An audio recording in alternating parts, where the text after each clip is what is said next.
பெரியார் பின் இனி 2021 ரஜினிக்கு முன் ரஜினிக்கு பின் வரலாறு 1000 ஆண்டுகள் இருக்கும். இந்த ஆன்மீக அரசியல், இந்த தமிழ் மண் இன்னும் ஆன்மீக மண், அரசியல் மண். ரஜினி தான் சுயம்பு தலைவர். இந்த தலைவருடைய வளர்ச்சி பரம்பரையாக இனி வளரும். பெரியாருக்கு பின் ரஜினி மட்டும்தான் இந்த உலகத்தில் சுயம்பு தலைவர்.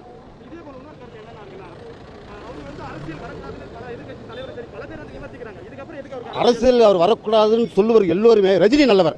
எவனாவது ஒருவன் ரஜினி தீய சக்தி, ரஜினி கெட்டவர் என்று சொல்லட்டும். அவருடைய குடியவராக இருக்கட்டும், விரோதியராக இருக்கட்டும், துரோகிகள். ரஜினி நல்லவர், அரசியல் வரக்கூடாது. நல்லவர் ஏன் அரசியல் வரக்கூடாது? நல்லவன் ஏன் அரசியலுக்கு வரக்கூடாது? அப்ப கெட்டவனின் கூடாரமா அரசியல்? திருடர்களின் கூடாரமா அரசியல்? திருட்டு கொள்ளையர்கள் அவர்களுக்கு தான் அரசியலா? அரசியல் என்பது சமூக சேவை, வியாபாரம் அல்ல. அது விபச்சார கூட கேவலமான கூடமா. இன்றைக்கு 60 ஆண்டு காலம் திராவிட அரசியல் பண்ணி ஊறி போயிடுச்சு. மக்களுக்கு பணம் கொடுத்தாதான் ஓட்டு. பணம் தரைய மக்கள் கேள்வி கேட்கிறார்கள். நீ துட்டு கூட நான் ஓட்டு போற.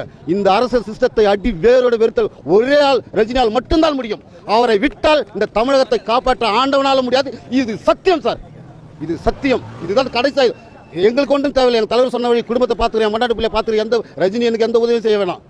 ரஜினி கட்சிக்கு எனக்கு எந்த உதவியும் செய்ய வேணாம். எனக்கு ஒரு வழிகாட்டுதல் போதும். குடும்பத்தை பாடுறா நான் ஏன் தான் சொல்லிக்கிறார். என்ன பார்க்காதரா, குடி கட்டாதரா, ஏன்டா பாலாபிஷேகம் பண்ண திட்டோ. ஒவ்வொரு மன்றம் படலிஸ்க்கு 10,000 செலவு பண்ணுவேன் நான். அதெல்லாம் ஏன்டா பண்றேன்னு கேட்ட ஒரே நடிகன் தலைவர் ரஜினி. குடும்பத்தை பாருன்னு சொன்ன எந்த தலைவனாவது உலகத்தில் காட்டுங்க. நான் இன்னைக்கே தூக்கு போட்டு தோங்குறேன். எந்த அரசியல் தலைவரும் குடும்பத்தை பாடுறா, என் கட்சிக்கு வாடான்னு கூப்பிட்ட ஒரு தலைவர் இங்க கூட ஏன்டா வந்தாலும் தான் கேட்பான். இப்போ உங்களை ஏன்டா அவங்க வருஷம் வந்து வீட்டில் உட்காந்து குடும்பத்தை பாருன்னு தான் கேட்பாங்க. இன்னைக்கு ஏன்டா உங்களுக்கு வேலையில் வெட்டி இல்லடா, வேலையை போறா குடும்பத்தை. அப்படி சொன்ன தலைவன் தேவையா? துட்டை குத்தி நான் கூற மாநாடுக்கு வா, கூட்டத்துக்கு வா.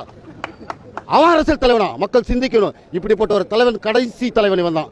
இவனை விட்டா நீ இந்த தமிழ்நாடு திருந்தத்துக்கு வாய்ப்பே இல்லை. ஒரு படத்தில் வீரப்பா சொல்வதை போல் இந்த நாடு மக்களும் நாசமா போகும்.